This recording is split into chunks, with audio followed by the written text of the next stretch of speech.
성도 여러분 반갑습니다. 날씨가 점점 추워집니다.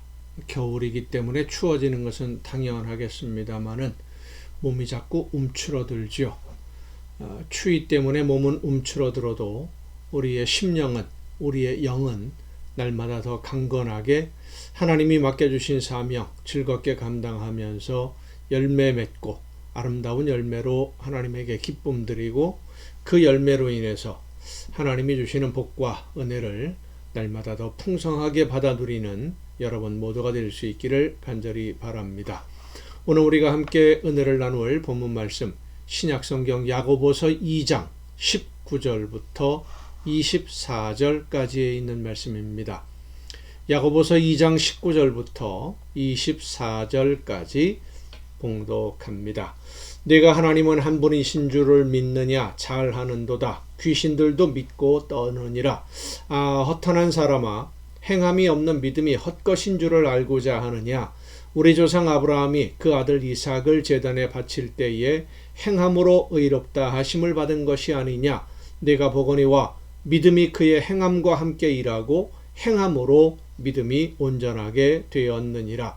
이에 성경에 이른 바 하나님이 아브라함이 하나님을 믿으니 이것을 의로 여기셨다는 말씀이 이루어졌고 그는 하나님의 벗이라 칭함을 받았나니 이로보건대 사람이 행함으로 의롭다 하심을 받고 믿음으로만은 아니니라. 아멘.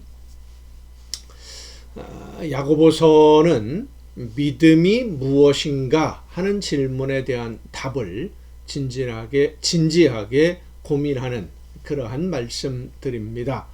하나님에 대해서 아는 것과 하나님을 믿는 것의 차이가 무엇이고 예수님을 아는 것과 예수님을 믿는 것의 차이가 무엇인지를 설명하는 그런 말씀들이죠. 하나님을 알고 예수님을 아는 것과 믿는 것은 어떤 차이가 있을까요? 이렇게 생각해 보십시다. 우리나라가 일본의 침략으로 어려움을 겪었던 임진왜란이라고 하는 역사적 사건이 있습니다. 일본의 침략에 완전히 무너지게 된 나라를 구한 영웅이 이순신 장군이 있습니다. 이순신 장군이 일본의 해군을 격파하고 물리침으로 전쟁의 흐름이 바뀌게 되었고 결국 일본의 후퇴로 이어지게 되는데 1592년에 시작해서 1598년까지 이어진 이 임진왜란, 그 전쟁에서 승리하는데 가장 큰 공헌을 한 사람이 이순신 장군이다 라는 것을 우리나라 사람들은 다 압니다. 다 아는 사실이죠.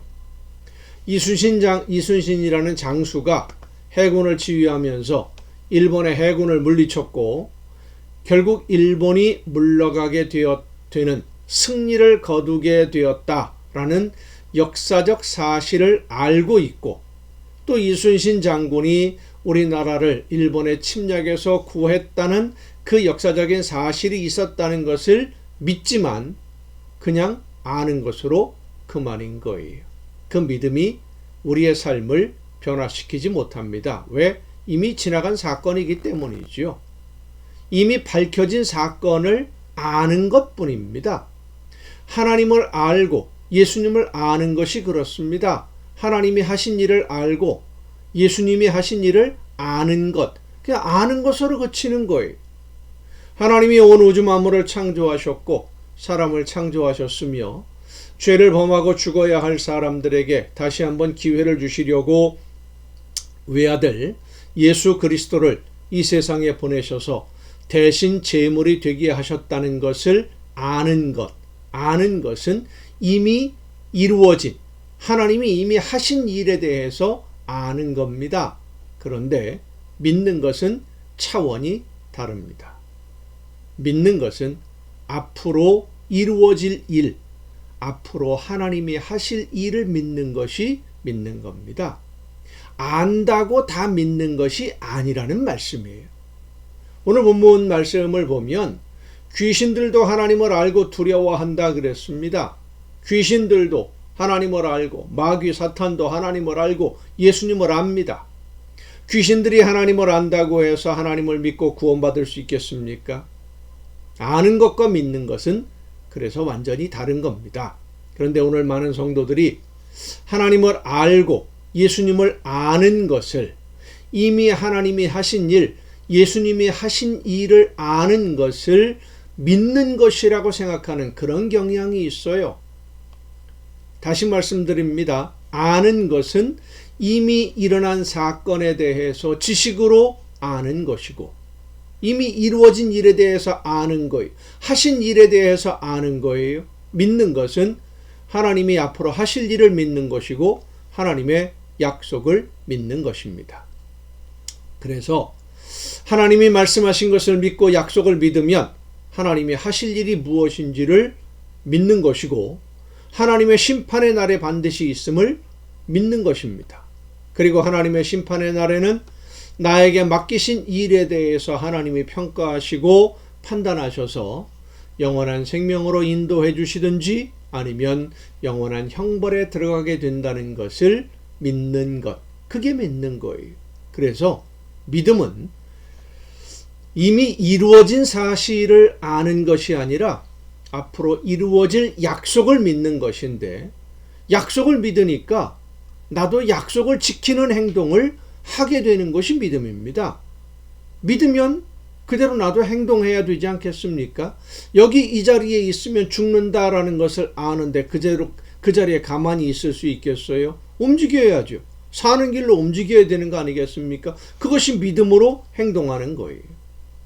하나님의 심판에 대한 말씀이 반드시 실현된다는 것을 믿으면 그 심판의 날을 대비하고 준비하는 것 당연한 것 아니겠습니까?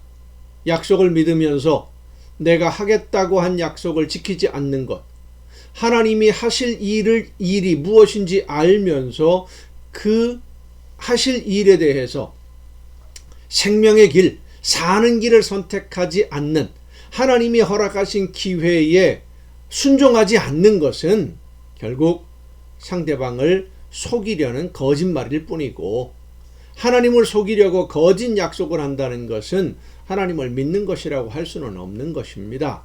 성도 여러분, 여러분은 어떻습니까? 하나님을 알고 예수님을 아는 것으로 그치고 있습니까? 믿습니까? 믿지 않는 사람도 알고는 있습니다. 알지만 안 믿는 것이죠. 앞으로 이루어질 일을 실천하지 않고 행하지 않으면 그것은 믿음이 아니라 알고 있는 지식에 불과합니다. 지식은 믿음의 전부가 아닙니다. 여러분은 믿고 실천하며 순종하는 하나님의 자녀, 성도가 되시기를 간절히 바랍니다. 기도하시겠습니다. 오늘도 저희들의 삶을 은혜 가운데 인도해 주시는 아버지 하나님, 성령의 역사하심으로 저희들을 이끌어 주셔서 하나님을 아는 것에 그치는 것이 아니라 앞으로 하실 일들을 믿을 수 있도록 오늘 우리의 심령을 이끌어 주심을 감사드립니다. 하나님이 하실 일을 믿고 그 약속의 길에서 벗어나지 아니하도록 하나님의 약속을 따라 말씀을 따라 믿음으로 순종하며 구원의 길, 생명의 길을 걸으며 실천하며 순종하는 우리 모두가 되게 하여 주시옵소서. 이 모든 말씀을 예수님의 이름으로 기도하옵나이다. 아멘. 여러분, 오늘도 수고 많으셨습니다. 내일도 정한 이 시간 가정 예배를 통해서 여러분 모두 함께 다 같이 만날 수 있기를 바랍니다. 내일 뵙겠습니다.